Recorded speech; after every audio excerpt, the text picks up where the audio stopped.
everyone, welcome to English Succour. Today let's learn about part 3 of poem number 3 of literature reader Flamingo, Keeping Quiet by Pablo Neruda. So let's now move on to the line by line explanation of the remaining stanzas. Before we continue studying the remaining stanzas, let's have a very quick recap of what we understood from the previous stanzas. The poet, we see, wants all of us to be calm and still. The poet wants all of us to go for quiet introspection, as this will bring unity among all humans on the face of the earth. And the poet appeals that for at least one moment no one shall move his arms, either to give any signal or to fight or to argue with each other. Everyone will be calm and quiet when we do so, when we quietly introspect. Everyone will be calm and quiet and united with each other in a strange atmosphere. No person would be harming, and when this happens, what would be the result of quiet introspection? We'll stop harming each other, we'll stop injuring ourselves, and in this way we'll have a better life. All the people who work endlessly will have a kind of realization that what kind of a false life they are leading, and in this way they will get some time to look at their injuries and the damage they have caused to their body. Now let's move on. Stanza 3. Those who prepare green wars, wars with gas, wars with fire, would put on clean clothes and walk about with their brothers in the shade, doing nothing. What I want should not be confused with total inactivity. Life is what it is about. I want no truck with death. So in these poetic lines, the poet tells us about what will be the positive impact when we all do quiet introspection. We all get engaged in silence and a kind of stillness. So we'll just stop our involvement in all kind of harmful and destructive activities. So we'll stop listening to the orders of those people who prepare green wars or war against nature, destructive activities of human being against nature, against the environment, and wars with gas and wars with fire. So all kind of wars like nuclear wars and biological war. So we'll just stop our involvement in all such activities. We'll have realization that how useless and how destructive these are. And victory with no survival. We'll also have realization that although in wars one nation achieves victory but without any survivor. So we'll just realize, people will realize that how useless, meaningless is such victory, where nobody remains alive to enjoy and celebrate such victory. So when this happens, we'll all have understanding. We will develop a kind of understanding, and a kind of realization will occur upon us. And as a result, such people who earlier were engaged in wars, they will stop their involvement in wars and they would put on clean clothes. Here, putting on clean clothes means wearing pure and clean intentions. They will just walk about, they will just come out with their brothers. With their brothers means here, or they will just lead a harmonious life with all their fellow beings. So a kind of fellow feeling will be resulted, and they will just, instead of involving or participating in wars, they will just hold hand in hand with their fellow beings and live in peace. In the shade here, it means live in peace, doing nothing. Here, doing nothing means doing nothing such activities which can be catastrophic to themselves, to their environment, or other fellow being. Now, in the coming lines, the poet makes a kind of clarification that what I want should not be confused with total inactivity. So, no doubt, the poet is asking us to be quiet and just go for quiet introspection and do nothing and not to speak in any language for a moment, so that we can have a kind of understanding, we can have mutual understanding that would result in restoration of peace and harmony. So the poet here says that he should not be misunderstood by us. He doesn't want us to be totally inactive. So moreover, he considers that total inactivity is equal to death. So poet says life is what it is about. Life always goes on, and we should live life completely with all joys and sorrows, but in a positive manner, just avoiding destructive elements and destructive actions. So the poet says that he doesn't have means what he means doesn't have any association with death. He doesn't want us to live a kind of almost dead life. Now, let's ponder upon the poetic devices used here. Alliteration, words in the expression words with W sound is repeated. Clean clothes, C sound is repeated. K sound is repeated. Now then, just like alliteration, assonance is also used where vowel sound is repeated. Victory with no survivor, O vowel sound is repeated here. Similarly, O vowel sound is repeated in would put on clean clothes, and another one walk about with their brothers. Apart from this, repetition is used. The word war is repeated several times. Now, we can say these are the extract based questions on the basis of the previous stanzas. We can just think over these questions. I hope now you are able to answer all these questions. What are the kind of words mentioned in the above lines? Green wars, wars with gas, and wars with fire. What does the poet mean by them? We need to elaborate. How would the wars affect our lives? In other words, what according to the poet will be the impact of wars in our life? Destruction, catastrophic impact will be there. The situation will be completely chaotic, loss of life and property, and victory without survivors. So we must develop the thought properly in a smooth manner. What would be the ideal situation? So when the poet is talking about war, so in this context, what kind of instead of participating in war, which kind of ideal situation is the poet expecting from us? The poet is asking that instead of involving in wars and raging wars and thus causing a lot of destruction and devastation, we should just come out with pure intentions, without any grudge against anyone, and hold hand with other fellow beings and live in peace and harmony, and just spread the feeling of brotherhood. So what does the poet mean by to have no truck with death? With this expression, the poet is trying to clarify his objective, that he should not be misunderstood.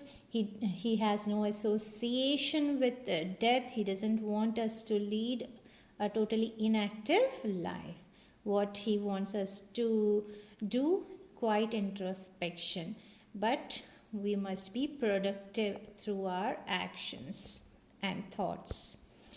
Let's move on to the next stanza. If we were not so single-minded, about keeping our lives moving, and for once could do nothing. Perhaps a huge silence might interrupt this sadness of never understanding ourselves and of threatening ourselves with death. Now, the poet, through these lines, the poet is trying to just sensitize us towards the mistakes we have committed so far. That so far we were so single minded.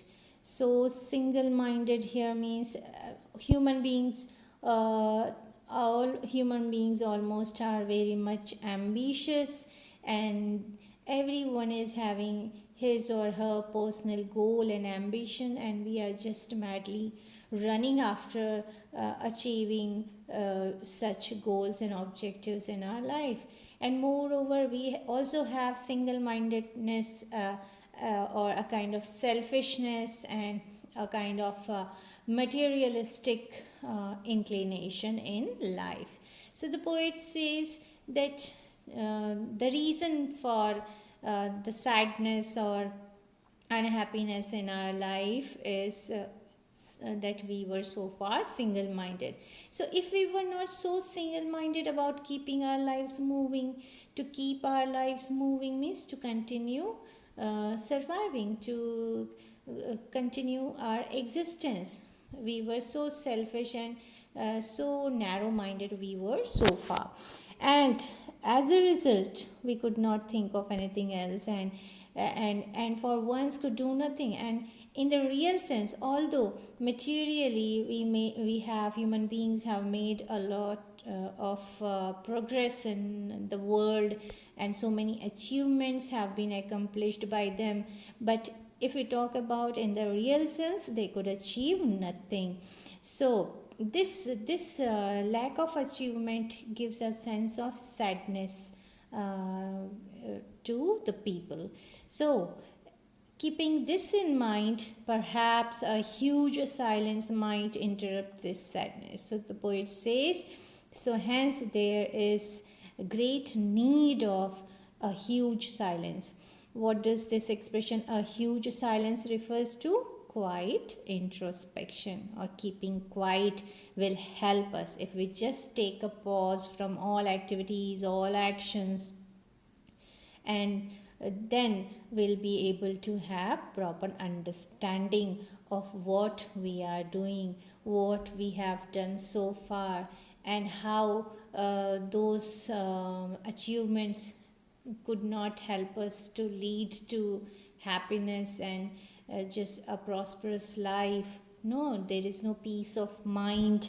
So we'll have realization. So perhaps the poet hopes that perhaps a huge silence might interrupt this sadness. So a permanent sadness prevails our life. So this can be removed only with the help of quiet introspection, because the quiet introspection will help us have understanding for ourselves, understanding for our fellow beings, and have mutual understanding, and as a result will, instead of indulging in negative activities, will try to restore and establish peace and harmony in the society, in the world. And so perhaps a huge silence might interrupt this sadness of never understanding ourselves and of threatening ourselves with death. So in the long run, we are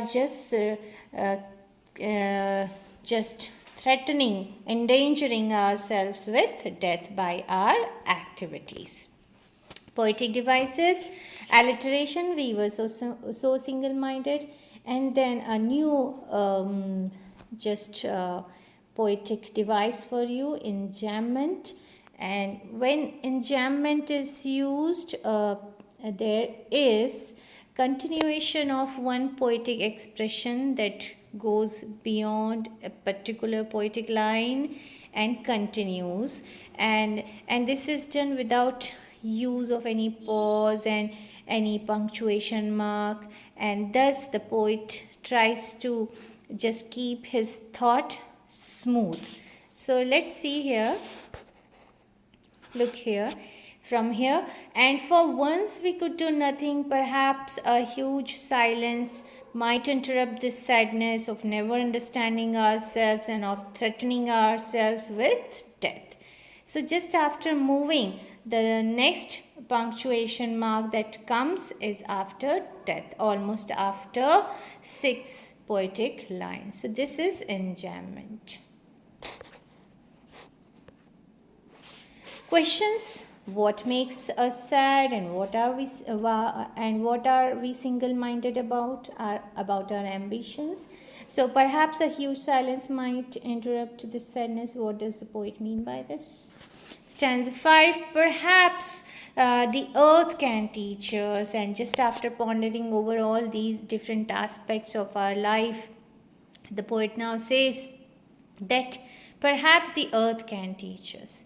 The earth can be our teacher, as when everything seems dead and later proves to be alive. The poet here is giving us the example of the earth, that our life should be like the earth. We should behave and act like the earth. How?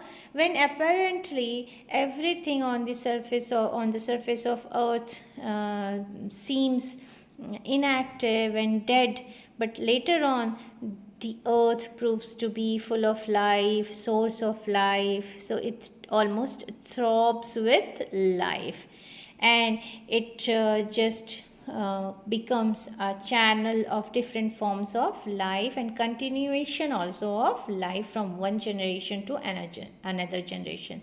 So what do we see? That although the earth appears silent, but the kind of silence is referred here is productive silence. So we should take a kind of lesson from the earth. So when everything on its surface appears almost dead, but later on we realize that it is full of life. So now the poet hopes that we have understood what he wants us to do. So just in the beginning of the poem, if you remember, the poem starts, now we will count. And now see how does the poem ends. And here, now I will count up to 12 and you keep quiet and I will go. So far the poet has participated in just sensitizing us to enable us to understand what does he mean and to develop our understanding. Now he hopes that we have understood, and now he wants us all to be quiet, and so that we can introspect and retrospect over our actions. And then as a result of this quiet introspection, this keeping quiet, we can help restore peace and harmony in the society. And instead of any grudge against our fellow beings, we should have the sense of brotherhood and oneness.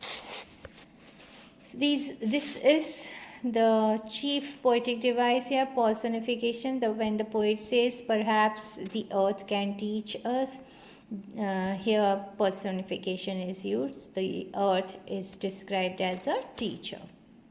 Questions: what can the earth teach us, and how to be silent in a productive manner? How does it teach us this lesson? Which features of the earth give us this particular lesson? What is the poet's appeal? Overall, just on the basis of complete poem, what do we understand about the poet's appeal to us? What does the poet want us to do? So with this, we come to the end of this session. Thank you very much.